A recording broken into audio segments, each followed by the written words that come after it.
하나님께서 우리를 사랑하셔서 예수님을 보내시고 그 예수님이 십자가에 못 박혀 죽임당하실 뿐만 아니라 오늘 이렇게 살아나심으로 인해서 우리에게는 소망이 생긴 겁니다.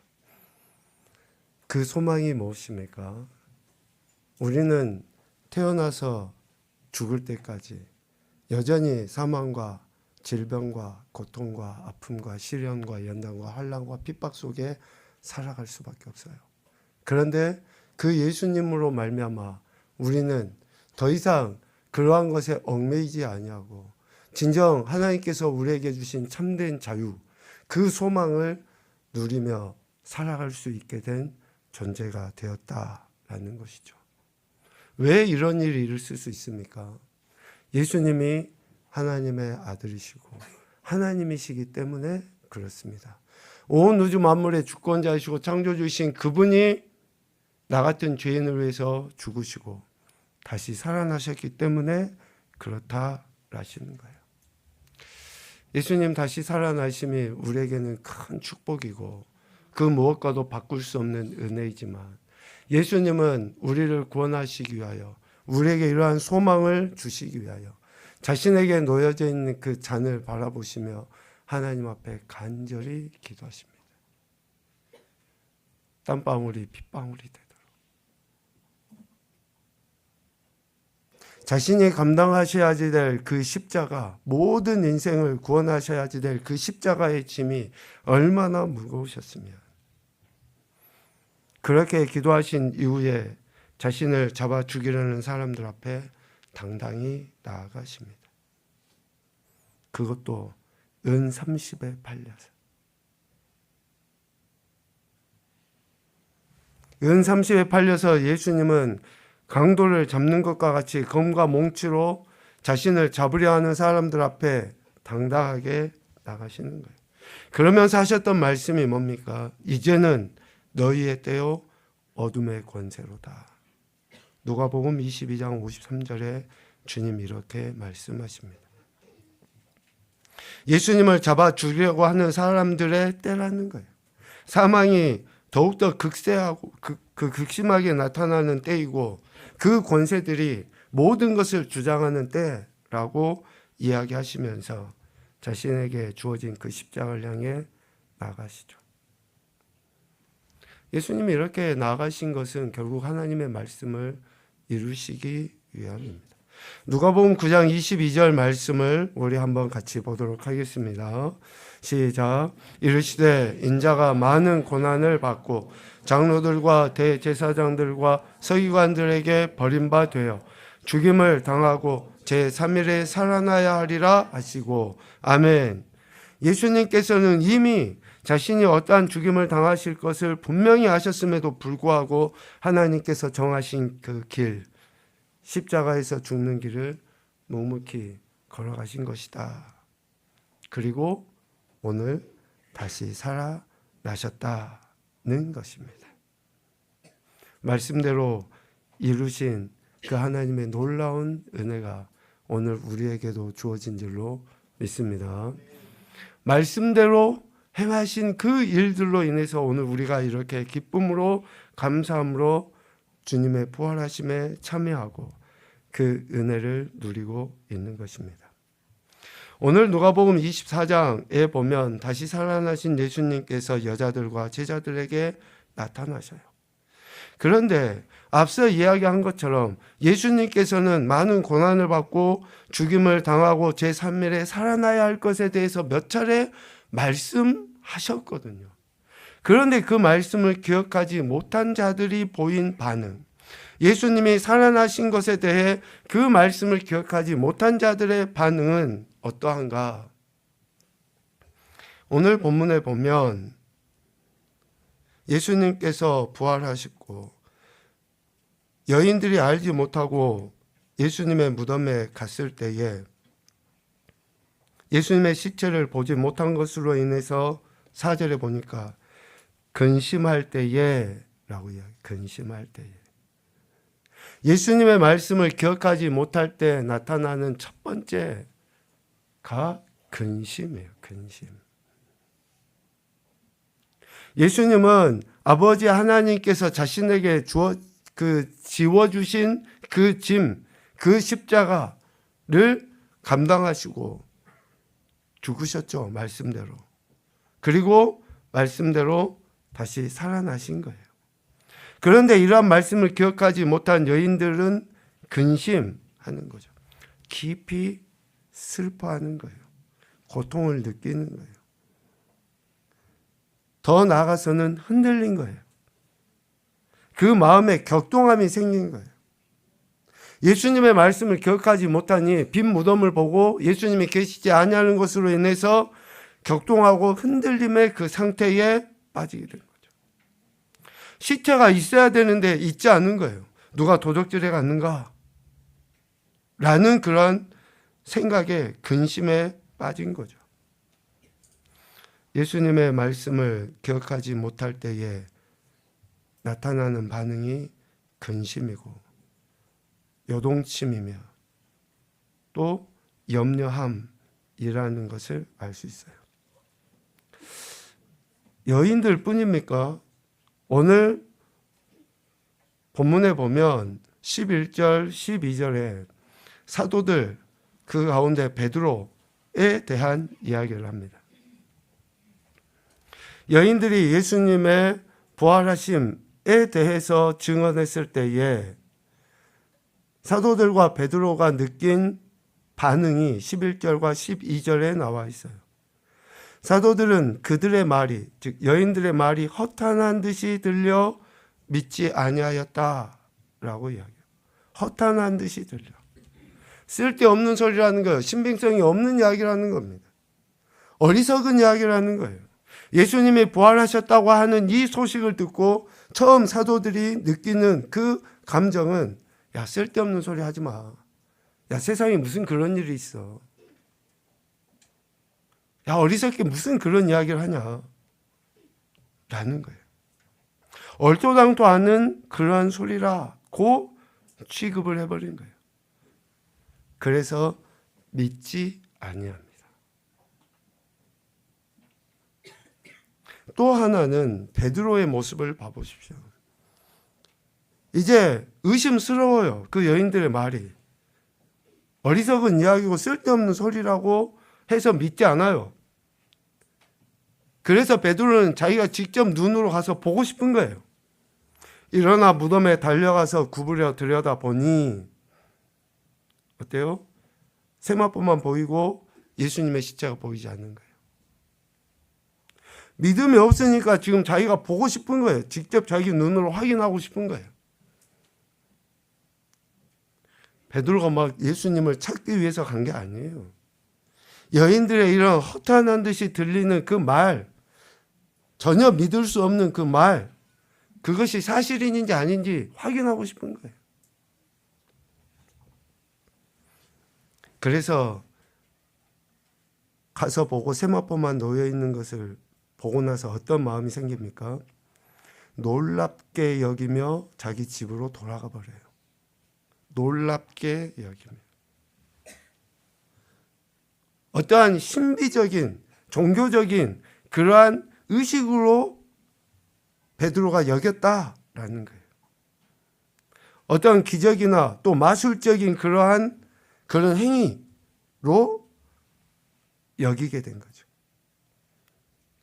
지금까지 베드로가 예수님을 따라다니면서 보였던 그 태도를 보면 참 이해가 잘 안 돼요. 물론 예수님이 붙잡히셨을 때 십자가에 못 박히시기 전에 3번 부인하긴 하지만 정말 베드로는 주님이 보여주신 수없이 많은 기적과 이적과 능력을 직접 경험했잖아요.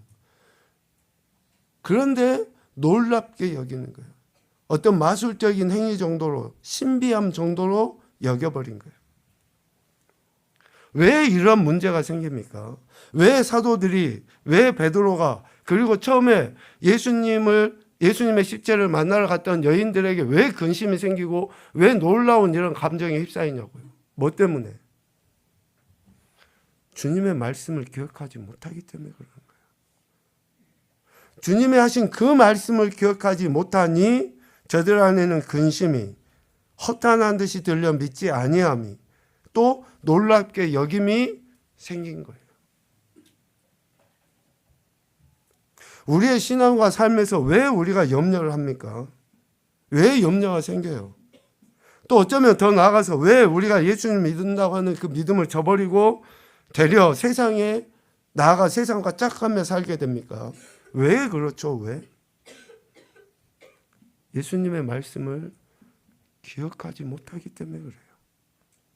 예수님이 하신 그 말씀을 마음판에 새기고 그 말씀을 붙잡고 살아가야 됨에도 불구하고 그 말씀을 잊어버리니까 세상이 기준이 되어주고 사람들의 소리가 더 크게 들려주고 어떤 신비적인 현상이 마치 하나님의 역사인 것처럼 착각하고 살아가게 된다라는 것이죠.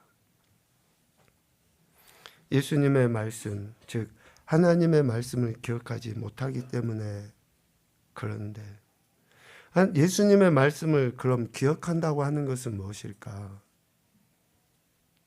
우리가 예수님과 함께 십자가에 죽는 것을 의미한다라고 저는 생각을 합니다. 예수님의 말씀을 기억하는 것은 내가 예수님과 함께 십자가에 죽는 거예요. 내 의, 어쩌면 내가 당할 수 있는 그런 염려, 근심, 걱정 이런 것까지 다 예수님과 함께 십자가에 못 박아 버릴 때에 우리는 그 주님의 말씀을 기억하고 사는 인생이 되는 거죠. 오늘 본문에도 보면 예수님의 말씀을 기억할 때에 어떤 삶의 태도가 나타나는지를 잘 보여줘요. 찬란한 옷을 입은 두 사람의 곁에 서서 이야기하죠. 어찌하여 살아있는 자를 죽은 자 가운데서 찾느냐? 여기 계시지 않고 살아나셨느니라. 갈릴리에 계실 때에 너희에게 어떻게 말씀하셨는지를 기억하라 라고 두 천사가 여인들에게 이 말씀으로 권면합니다. 이 말씀으로 권면할 때에 주님이 하셨던 이야기가 7절이잖아요. 인자가 죄인의 손에 넘겨져 십자가에 못 박히고 제3일에 다시 살아나야 하리라. 고 주님이 하신 이 말씀을 그들이 기억한 거예요. 8절. 그러니까 예수님이 하신 그 말씀을 저들이 기억을 하니까 이제 어떻게 됩니까? 9절. 무덤에서 돌아가 이 모든 것을 11사도와 다른 모든 이에게 알리니. 예수님의 말씀이 기억이 될 때에 삶의 현장에 나아가 알리는 그러한 일을 하게 됩니다. 근심에서 벗어나 이제는 예수님의 살아나심을 많은 사람들에게 알리는 그러한 일을 하게 되는 거예요. 여기서 알리니라고 하는 그 말의 의미는 선포하다라는 의미, 선포하다. 이 선포하다라고 하는 것은 단순한 어떤 지식을 전달하는 정도의 문제가 아니라 하나님의 뜻을 바르게 깨닫고 그것을 나타내 보이는 선포를 이야기해요. 그러니까 여인들이 예수님의 그 말씀을 기억하고 이제 사도들과 또 다른 많은 사람들에게 예수님의 그 말씀을 있는 그대로 선포하는 일을 하게 되었다라는 것을 이야기합니다. 죄인의 손에 넘겨져 십자가에 못 박히고 다시 살아나리라 하신 그 말씀대로 여인들이 예수님을 증거하게 되는 거죠. 이렇게 예수님이 하신 말씀, 즉 죽고 다시 살아나야 하신다라고 하는 이 말씀을 기억한 여인들은 한 걸음 더 나아가서 이제 어떻게 합니까? 단순히 선포하고 전하는 것뿐만이 아니라 예수님께서 약속하신 또 다른 명령을 기억하고 삶의 현장에서 그렇게 살아냅니다. 사도행전 1장 4절 5절. 예루살렘을 떠나지 말고 내게서 들은 바 아버지께서 약속하신 것을 기다리라. 요한은 물로 세례를 베풀었으나 너희는 몇 날이 못되어 성령으로 세례를 받으리라. 고 하신 예수님의 말씀을 기억하고 어떻게 합니까? 사도행전 1장 14절 말씀을 우리 같이 읽겠습니다. 시작. 여자들과 예수의 어머니 마리아와 예수의 아우들과 더불어 마음을 같이하여 오로지 기도에 힘쓰더라. 아멘. 어때요? 예수님의 이 말씀을 기억한 그 여인들, 즉 부활하신 예수님의 말씀, 그리고 그 예수님이 하신 또 다른 명령을 저들이 기억해서 삶의 현장에서 마음을 같이하여 오로지 기도에 힘쓰는 그러한 일, 그 이후에 성령 충만함을 받고 주 예수 그리스도 죽임당하심과 부활하심을 증거하는 증인으로서의 삶을 신실하게 살아가게 된 거예요. 오늘 우리가 예수님 부활하셨다고 하는 것은 어떤 신비적인 사건을 이야기하는 게 아니에요. 어떤 그냥 단순한 행사로서 오늘 이 시간 우리가 지키는 것도 아닙니다. 예수님의 부활하심을 어떤 신비적인 것과 연관시키는 것 아무런 의미가 없습니다. 그리고 어쩌면 또 우리가 나중에 예수님이 부활하신 것처럼 나중에 우리도 부활하겠지라고 하는 그 생각만 갖고 살아가도록 하기 위해서 이 날을 지키는 것도 아니에요.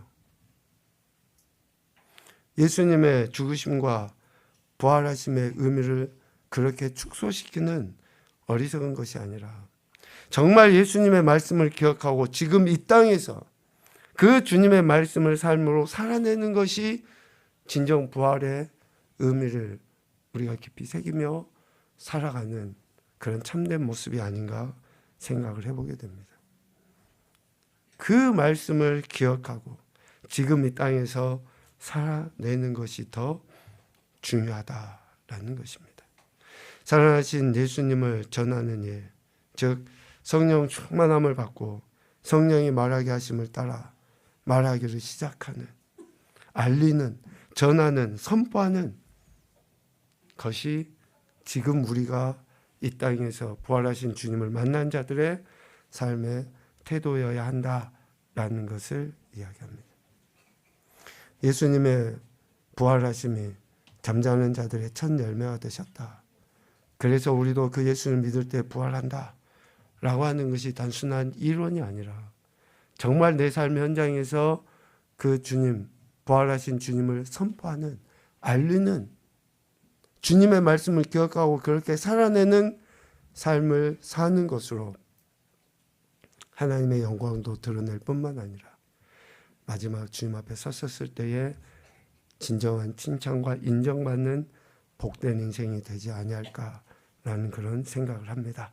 오늘 우리를 위해서 부활하신 그 주님의 말씀을 기억하고 우리 삶의 현장에서 부활하신 예수님을 선포하는 그런 귀하고 복된 인생, 진정한 그리스도인의 삶이 되실 수 있기를 주님의 이름으로 축복합니다. 아멘.